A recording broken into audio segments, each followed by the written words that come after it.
자, 우리 하나님 말씀 같이 보겠습니다. 누가복음 10장 25절부터 우리 37절까지 같이 읽겠습니다. 누가복음 10장 25절부터 37절까지 함께 읽겠습니다. 시작. 어떤 율법 교사가 일어나 예수를 시험하여 이르되 선생님, 내가 무엇을 하여야 영생을 얻으리이까? 예수께서 이르시되 율법에 무엇이라 기록되었으며 내가 어떻게 읽느냐? 대답하여 이르되 내 마음을 다하여 목숨을 다하며 힘을 다하며 뜻을 다하여 주 너희 하나님을 사랑하고 또한 내 이웃을 내 자신같이 사랑하라 하였나이다.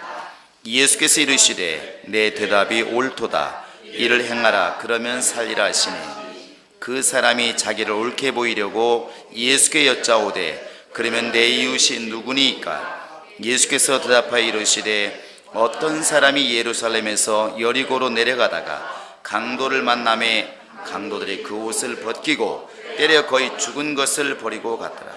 마침만 제사장이 그 길로 내려가다가 그를 보고 피하여 지나가고 또 이와 같이 하는 레위인도 그곳에 이르러 그를 보고 피하여 지나가되 어떤 사마리아 사람은 여행하는 중 거기 이르러 그를 보고 불쌍히 여겨 가까이 가서 기름과 포도주를 그 상체에 붓고 싸매고 자기 짐승에 태워 주막으로 데리고 가서 돌보아 주니라. 그 이튿날 그가 주막 주인에게 데나리온 2를 내어 주매 이르되 이 사람을 돌보아 주라. 비용이 더 들면 내가 돌아올 때에 갚으리라 했으니 내 생각에 있는 이 세 사람 중에 누가 강도 만난 자의 이웃이 되겠느냐? 이르되 자비를 베푼 자니이다. 예수께서 이르시되 가서 너도 이와 같이 하라 하시니라. 아멘. 우리가 이렇게 예배 때마다 하나님의 말씀을 읽고 또 요즘에 얼마나 사람 말 듣기를 싫어하는 세상인데 이렇게 또 설교를 듣는 것은 성경과 또 사람의 입을 통해 나오는 그 하나님의 말씀, 사실은 그 하나님의 명령을 듣기 위함입니다. 설교가 또 성경이 만약에 교훈으로만 그친다고 한다면 사람을 좀 더 윤리적으로 도덕적으로 바른 사람으로 만들어줄 수는 있겠지요. 그러나 결코 영생으로 이끌지는 못할 것입니다. 그러므로 우리가 이렇게 예배할 때든지 또 성경을 대할 때 이것은 들어도 그만 안 들어도 그만이 아니라 듣지 못하면 죽는다고 하는 그런 마음 자세가 아니면 사실 이것은 의미가 없다고 생각합니다. 기독교인들이 이렇게 주일에 주중에 몇 번 모여서 예배하고 새벽에 일어나서 기도하고 그것을 굉장하다 생각할 수 있지만 육신적인 경건으로 말하면 우리보다 월등히 경건한 불신자들도 많이 있습니다. 우리 조상들도 새벽 4시면 일어나 산에 올라가서 나름대로 열심히 공을 들였고 지금도 다른 종교에서도 새벽이면 종을 치고 또 열심히 선을 행하고 있습니다. 단순히 우리가 이렇게 모이는 것으로 또 경건의 모습으로만 영적 생활하고 있다고 한다면 우리는 결코 영생에 이를 수가 없을 것입니다. 그래서 우리가 말씀을 들을 때에도 또 성경을 읽을 때에도 과연 하나님이 오늘 나에게 무엇을 명령하시는가? 나에게 지금 무엇을 시키시는가? 내가 하기 싫어도 또 하고 싶은 일을 할지라도 그것과 상관없이 하나님은 지금 나에게 무엇라 말씀하시는가? 이것을 우리가 듣지 못하면 때로는 은혜라고 말하는 감동이 되어서 마음이 흡족해서 은혜라 말하는 그 은혜가 사실은 아닐 수도 있다는 사실입니다. 때로는 우리가 이렇게 옛날에 유행했던 유행가를 들어도 가슴이 벅찰 때가 있습니다.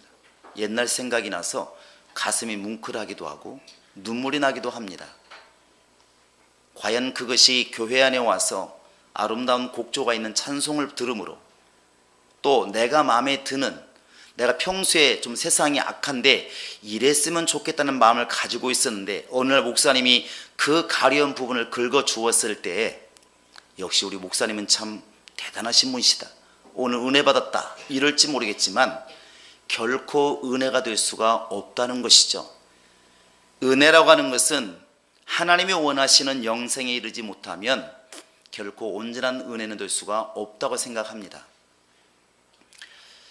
우리 인간은 살기 위해서 신앙생활 하는 것입니다. 그 산다고 하는 것이 결국 하나님의 명령이라는 것이죠. 다른 데 있는 것이 아니라 오직 하나님의 명령입니다. 만약에 우리가 지금 먹는 밥이 우리를 영생으로 이끌 것 같으면 이 세상에 영생 못 얻을 사람이 어디 있겠으며, 만약에 우리가 먹는 이런 좋은 보약이 우리를 죽지 않게 만든다고 한다면, 사람을 살게 만든다고 한다면 이 세상에 병들고 늙어 죽을 사람이 어디 있겠습니까? 바로 세상의 눈에 보이는 양식은 결코 우리를 영생으로 이끌지 못한다는 것이죠. 그 증거가 이미 죽음이라는 것으로 이미 알 수가 있습니다. 그래서 예수님께서도 마태복음 4장에서 마귀를 대항할 때도 분명히 말씀하십니다. 사람이 떡으로만 살 것이 아니라 하나님의 입으로 나오는 말씀으로 살 것이니라. 하나님의 입으로 나오는 그 말씀이라 기록되었지만 사실은 명령인 것이죠. 먹지 말라, 믿어라 하는 이 명령 때문에 우리 인간이 살게 된 것입니다. 근데 이 하나님의 명령과 오늘 우리가 읽은 이웃을 이렇게 돌아보는 문제와 무슨 상관이 있을까요? 이 이야기가 나오게 된 배경이 첫 번째 단초가 뭐냐면 바로 율법교사가 예수께 와서 질문한 것부터 시작합니다. 그 질문의 시작이 뭐냐면 주여 어떻게 해야 영생을 얻으리까 이렇게 질문했어요. 어떻게 하면 영생을 얻겠는가 하는 것은 성경에 2번 나옵니다. 마태복음 19장에서도 16절에 보면 어떤 사람 청년이 와가지고 부자 청년이 와가지고 선한 선생이여 어떻게 해야 우리가 영생을 얻으리까 이렇게 묻습니다. 그때도 그렇고 지금도 그렇고 예수님께서는 율법을 들고 나오십니다. 이렇게 야 율법에 뭐라고 기록되었느냐, 또 마태복음에서는 왜 나를 선하다 하느냐, 선한 이는 곧 하나님 한 분이시니라. 그러면서 결국 이제 이웃을 사랑하고 부모를 공경하고 살인하지 말고 간음하지 말고 도둑질하지 말고 그렇게 해라. 나 그렇게 다 했는데요 잘했다, 한 가지 부족한 것만 빼고 뭐냐, 네 재물을 다 가난한 사람에게 주고 너는 나를 따라오너라. 마지막 시험을 이제 통과하지 못했죠. 어찌되었든 그 부자 청년과 오늘 율법교사가 예수께 와서 진정으로 물었던, 시험에서 물었던 질문한 게 뭐냐면 어떻게 해야 영생을 얻겠냐 하는 것입니다. 이것은 우리도 똑같은 질문하고 있는 것이죠. 오늘날 우리가 지금 신앙생활을 하고 있는데 내가 지금 이 신앙생활 평생 동안 하는 것이 나에게 영생을 주지 못한다면 이 영적 생활에 무슨 의미가 있을까? 내가 열심히 헌금하고 열심히 봉사하는 이런 것들이 하나님의 나라에 기록되지 못하고 기억되지 못하는 그런 봉사와 헌금이라면 그럼 무슨 소용이 있을까? 의미가 없지 않겠습니까? 과연 어떻게 해야 영생을 얻으리까? 그렇게 해서 대답과 오가면서 문답에 오가면서 결국 예수님께서 이 사마리아인의 비유를 들게 된 것입니다. 너도 가서 그렇게 해라. 그래야 영생한다는 것이죠. 우리가 잘못 생각하면 기독교는 사랑의 종교라고 그러니까 이 사랑의 개념을 불쌍한 사람 그냥 도와주는, 또 내 주변에 어려운 사람 도와주는, 구제를 열심히 하는 이런 종교로 생각할 수가 있습니다. 그런데 우리가 왜 이웃들에게 관심을 가지고 왜 이웃들을 사랑하고 이웃들에게 나를 희생하고 내 것을 나눠줘야 되고 왜 이렇게 해야 되느냐? 2가지 의미가 있습니다. 하나는 예수님의 관심이 거기에 있다는 것이죠.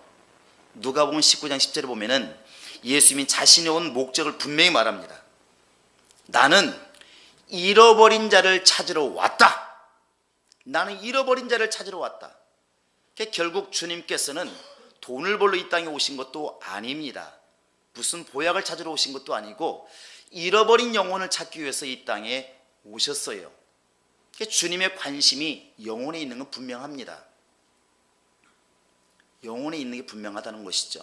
그러면 어제 말씀드린 것처럼 하나님은 지금 영혼에 관심이 있는데 나는 다른 데 관심이 있다고 하는 것은 결국 나와 주님은 다르다는 것이죠. 주님이 영혼에 관심이 있으면 나도 주님의 관심이 내 관심이 되어야만이, 내 관심이 똑같아져야만이 내가 주님의 사람이라 볼 수가 있는 겁니다.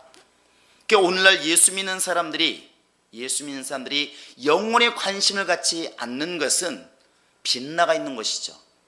예수 믿고 부자가 되고, 예수 믿고 건강하고, 예수 믿고 잘 되고 필요 없다는 말이 아닙니다. 그러나 최고의 관심은 영혼이라는 것이죠.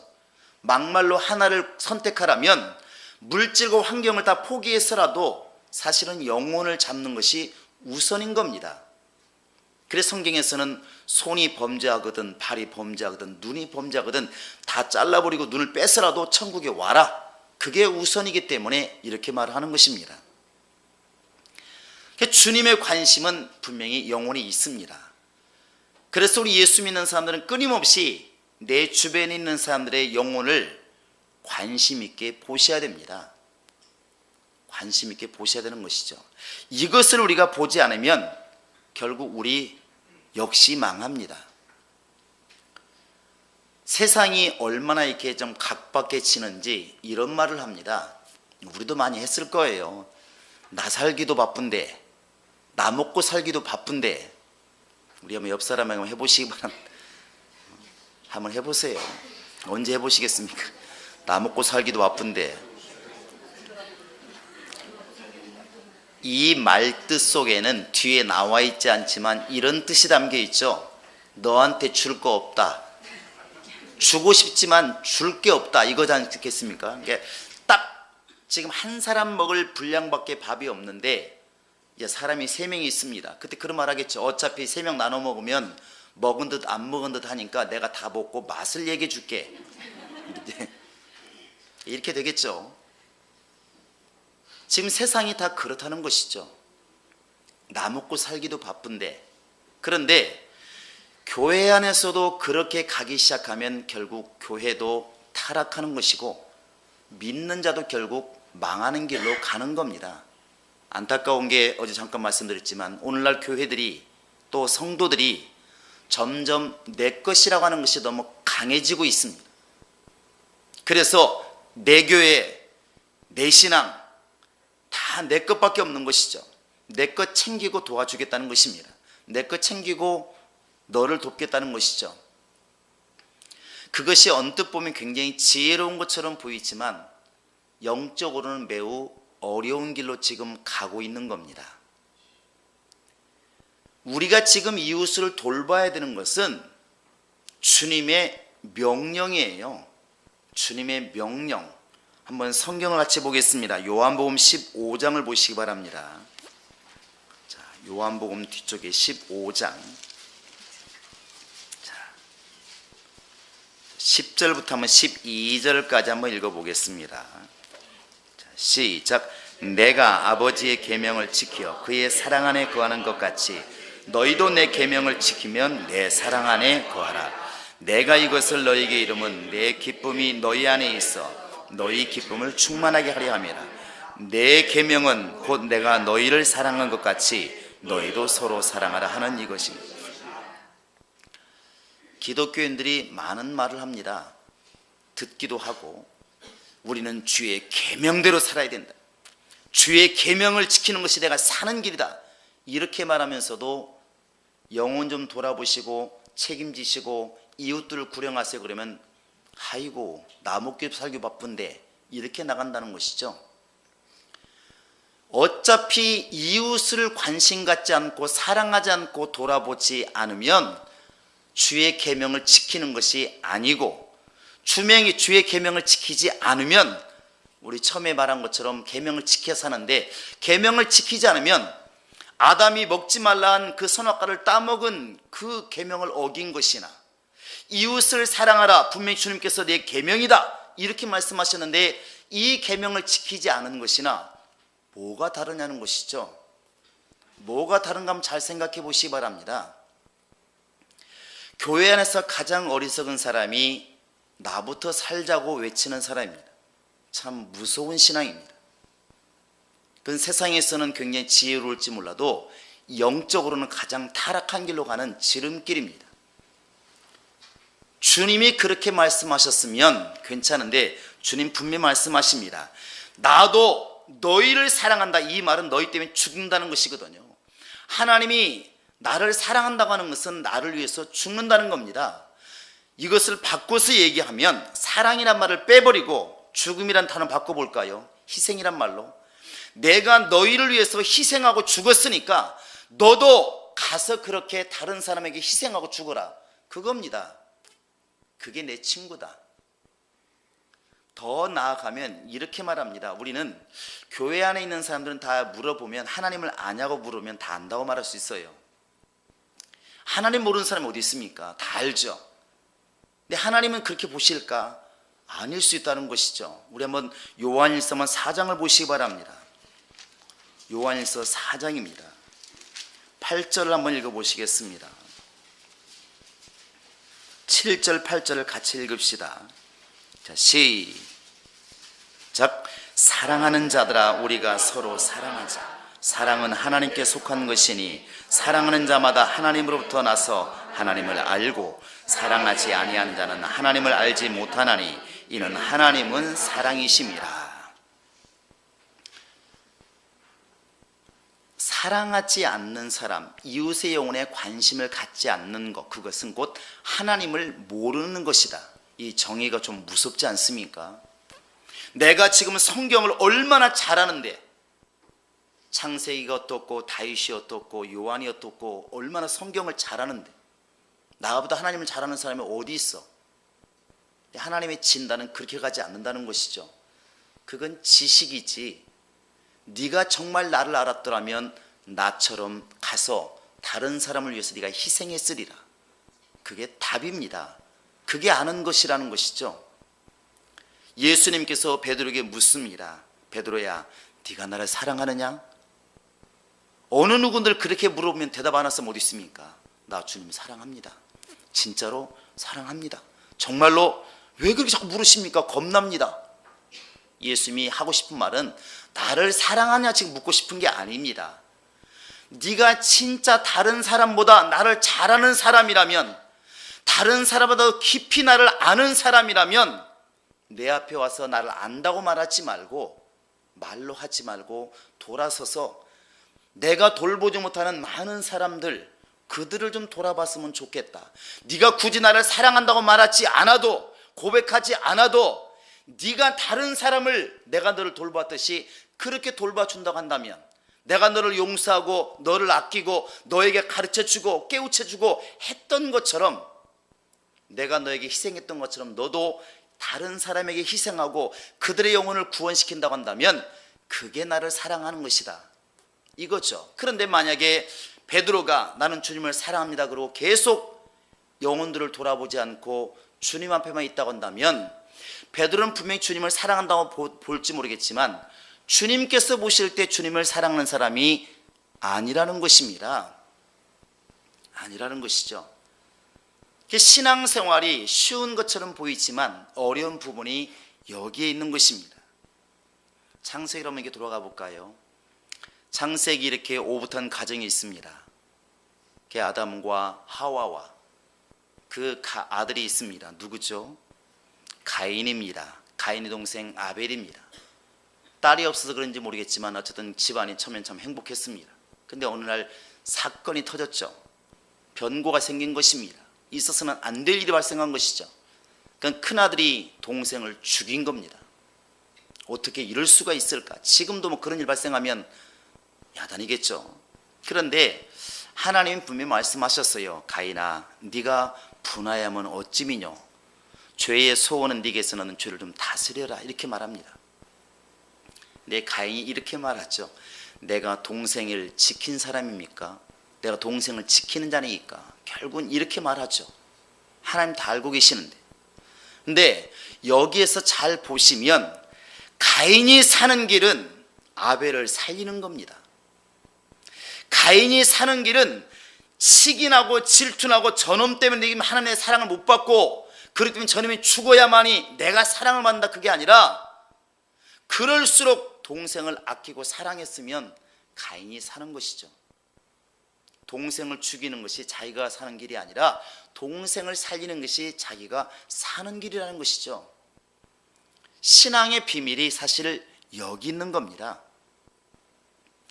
우리는 이렇게 너무나 교회 안에서도 세상의 법칙이 그대로 적용되는 경우가 너무 많이 있습니다.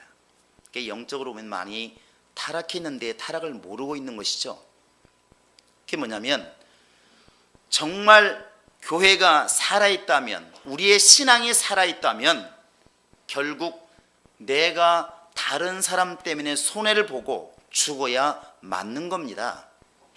예수님께서 이 땅에 오셔서 만약에 자기를 살렸더라면 십자가에 죽을 일이 뭐 있습니까? 그냥 피하면 되죠. 그런데 예수님이 바로 아버지 어찌하여 나를 버리셨나이까 말할 정도로 인류를 위해서 자신을 희생한 것이죠. 성경을 빌자면 죽기까지 희생한 겁니다. 그런데 예수를 따르는 사람들이 그렇게 예수님처럼 우리가 세상에 나아가서 이웃들을 위해서 그들을 구원하기 위해서 죽어야 되는데, 희생해야 되는데 희생을 안 하려고 하는 것이죠. 이게 이제 보통 문제가 아닌 겁니다. 오늘날 이제 교회가 많이 어려워지는 것도, 또 기독교가 많이 어려움을 겪는 것도 전도를 굉장히 잘하기 때문에 열심히 하는데 핍박이 오는 것도 물론 있겠지만 대다수는 그렇지 않는 것 같습니다. 예수님처럼 살지를 않는다는 것이죠. 오늘 예수님께서 사마리아인의 비유를 들고 있습니다. 그 강도 만난 사람을 지나가는 사람이 3명이 있었습니다. 누구누군지 아십니까? 기억나시나요? 누구였죠? 제사장. 누군가 벌써 이미 다 퍼뜨렸습니다. 제사장, 두 번째는 레위인, 세 번째는 사마리아 사람입니다. 어떤 사람이 되기를 원하셨나요? 사마리아 사람이 되기를 원했습니다. 그런데 제사장이나 레위지파는 거의 같은 그냥 동급입니다. 레위지파에서 원래 제사장이 나오니까, 지금으로 말하면 성직자들을 갖다가 보통 제사장과 견조세기를 합니다. 똑같은 것은 아니지만 왜 제사장과 레위지파를 비유를 들었을까? 이 사람들이 성전에서 사는 사람들이에요. 하나님의 그 성전 안에서 하나님께 제사할 때 이 정말 사람들을 대표해서 하나님께 나아가고 제사를 드리는 사람이 누구냐? 바로 제사장들이고 레위지파입니다. 성전 때문에 먹고 사는 사람들이, 곧 하나님 때문에 먹고 사는 사람들이 레위지파예요. 어찌 보면 율법을 가장 몸으로 잘 지키는 사람들이 바로 레위지파입니다. 법적으로는 가장 인간들 중에서 가장 뛰어난 사람이라는 것이죠, 하나님께서 보실 때. 그런데 정작 사람을 돌봐야 될 때 돌보는 데는 등한히 한다는 것이죠. 우리도 지금 이런 우를 범치 않고 있는지 우리가 돌아봐야 된다는 것입니다. 가끔가다 이렇게 생각하다 보면 그런 생각 많이 듭니다. 술을 먹는 사람, 담배 먹는 사람, 교회를 안 오면 어떨까? 담배 먹는 사람이 교회 한 2명만 있어버리면 주일날 이제 화장실이 담배 냄새가 솔솔 납니다. 어떤 때는 이제 밖으로도 연기가 막 새나오죠. 증거가 있습니다. 그리고 담배 먹는 사람들은 지나가면 냄새가 납니다. 거룩한 예배당에 담배 냄새가 풍기고, 또 술이 쪄드니까 술 냄새가 풍기고, 결국 와가지고 그냥 조용히 왔다 가면 좋은데 그런 사람일수록 또 이제 세상 말들을 많이 합니다. 성경 말씀 얘기할 때는 조용히 있다가 정치 얘기하면 막 굉장히 말을 잘합니다.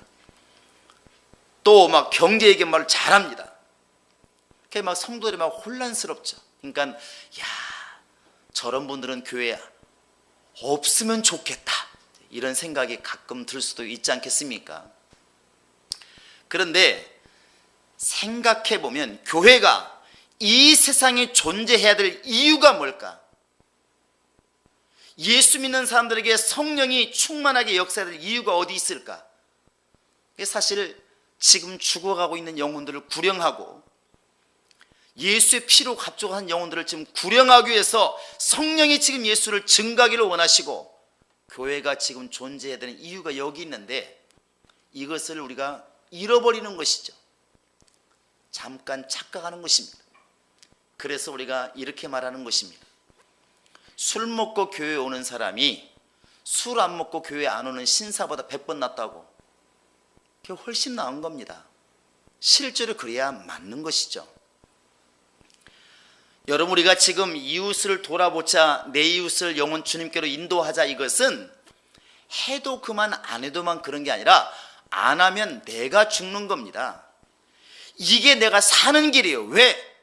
지금 내 이웃을 지금 돌아보는 영혼을 생각하지 마시고 그걸 시키신 분이 누군가를 생각하셔야 됩니다.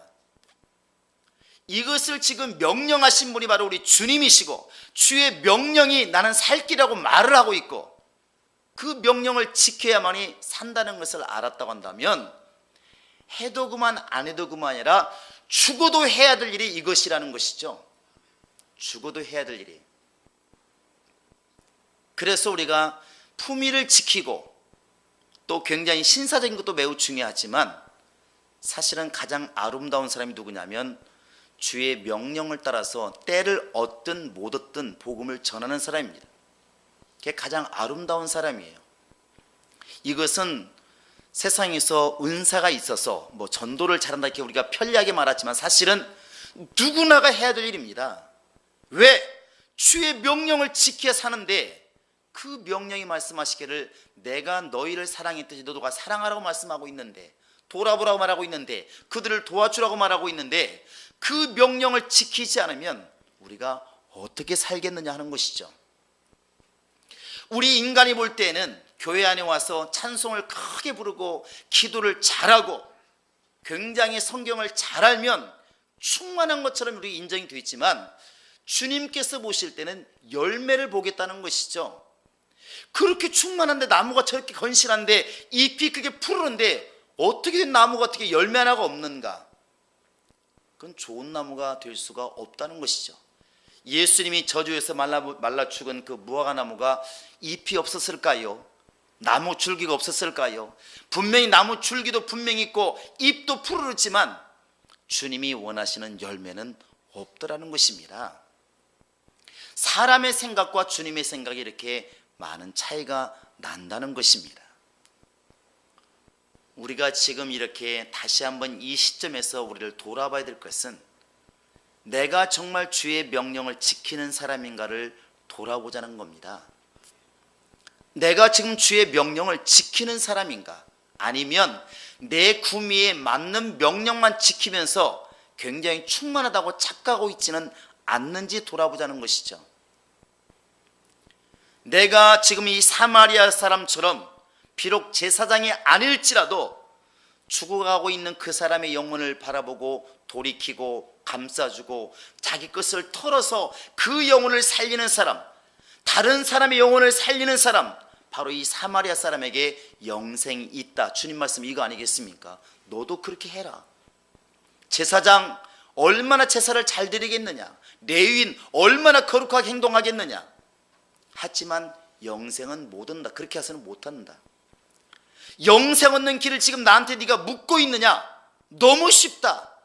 가서 다른 사람의 영혼을 살려라. 죽어가는 사람을 살려라. 죽은 영혼 살려라. 그게 네가 영생을 얻는 길이다.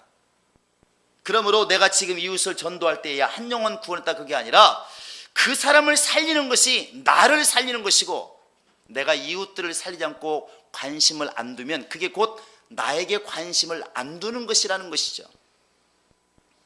이게 주님의 법칙과 세상의 법칙이 다른 겁니다. 세상의 법칙은 내가 먹은 것은 내 것입니다. 근데 주님의 법칙은 다른 사람을 먹이는 것이 내가 먹는 것이라는 것이죠.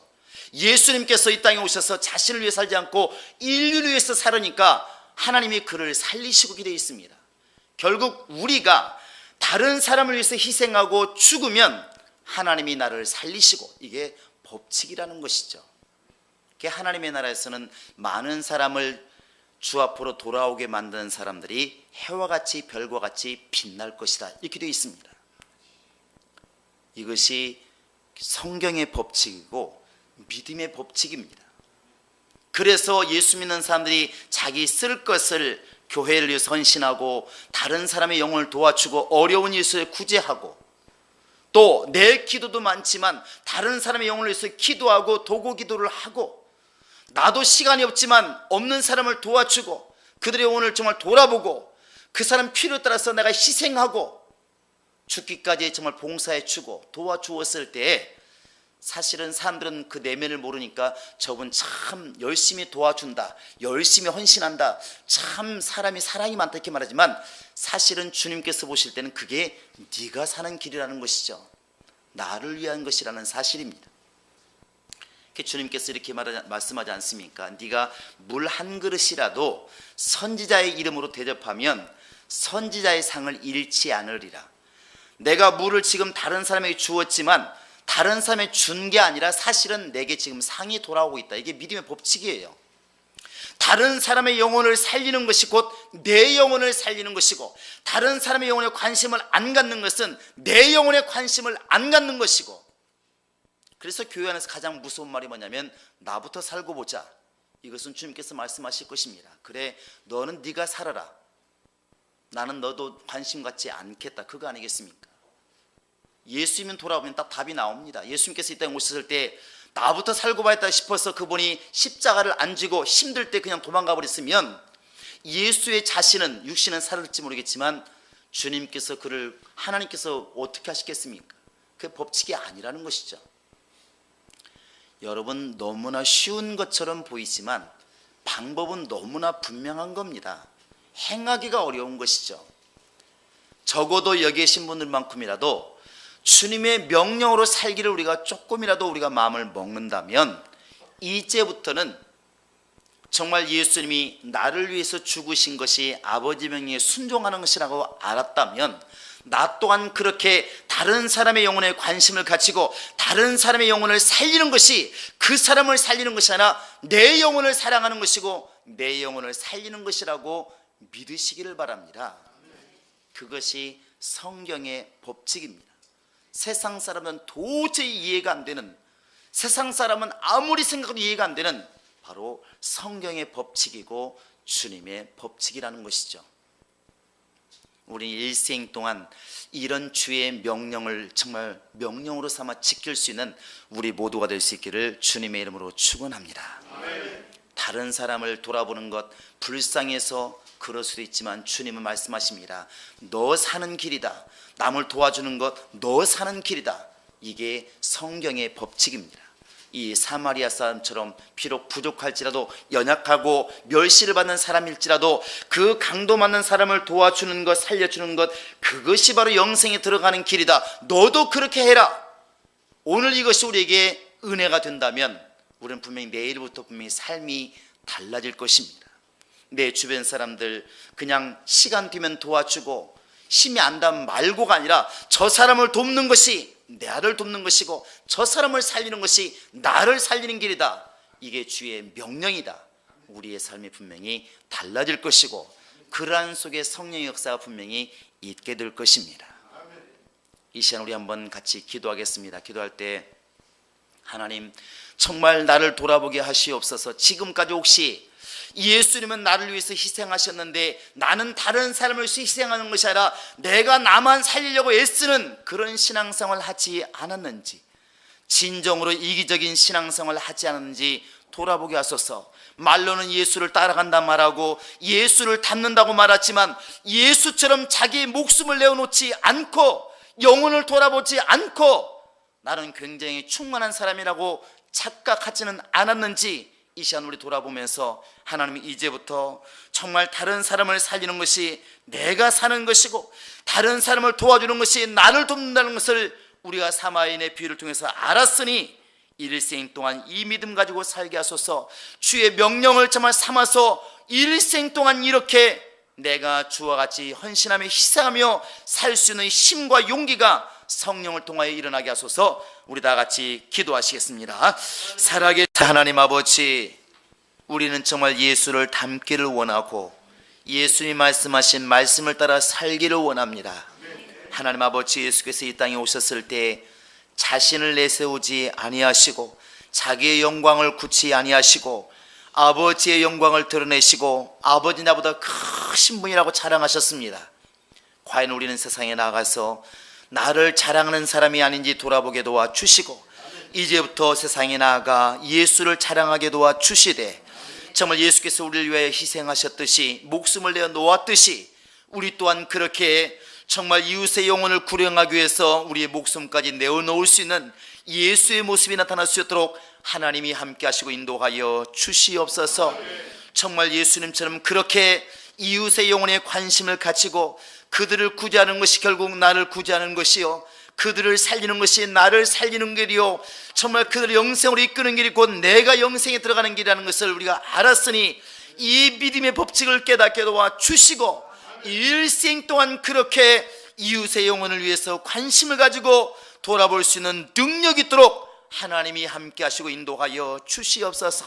세상 사람처럼 내가 나를 돕지 않으면 누가 나를 돕겠느냐는 어리석은 마음을 버리게 도와주시옵소서.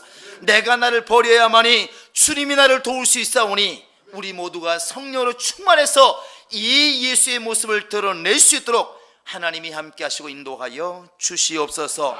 감사하고 예수님의 이름으로 기도합니다. 우리 혹시 우리 교회 처음 나오신 분 계시면 인도자와 함께 강의실로 이렇게 와주시기 바랍니다. 이 시간을 다 기도하겠습니다. 기도할 때 우리가 마음으로는 알고 지식으로 알아도 이것은 결코 행동하기가 쉽지 않습니다. 가까이 돌아보면 내 친구들, 또 내 가족들, 내 또 회사의 동료들, 지금 여러분이 대해보면 그렇게 쉽지가 않습니다. 그러나 어렵지만 어려운 길을 가는 것이 결국 십자가를 지는 거 아니겠습니까? 이 시간 기도할 때 하나님, 정말 힘들어도 내 주변에 있는 사람들을 복음화시키기 위해서 입을 열 수 있는, 또 그렇게 움직일 수 있는 그런 능력이 내 안에 있게 하소서. 나는 부족하오니 성령이 나를 감동하셔서 성령을 통하여 이 일들을 이루게 도와주시고 나를 통하여 주의 나라가 이루어지게 하소서. 다 같이 다시 한번 예수 샘을 입고 기도하겠습니다. 기도로 마치겠습니다. 하늘에 계신 우리 아버지여, 이름이 거룩히 여김을 받으시오며 나라의 마옵시며 뜻이 하늘에서 이룬 것 같이 땅에서도 이루어지이다. 오늘날 우리에게 일용할 양식을 주옵시고 우리가 우리에게 죄 지은 자를 사하여 준 것 같이 우리 죄를 사하여 주옵시고 우리를 시험에 들게 하지 마옵시고 다만 악에서 구하옵소서. 나라와 권세와 영광의 아버지께 영원히 있사옵나이다. 아멘. 우리 예배 받으신 하나님 앞에 감사하는 박수 하시고 끝내겠습니다. 수고하셨습니다.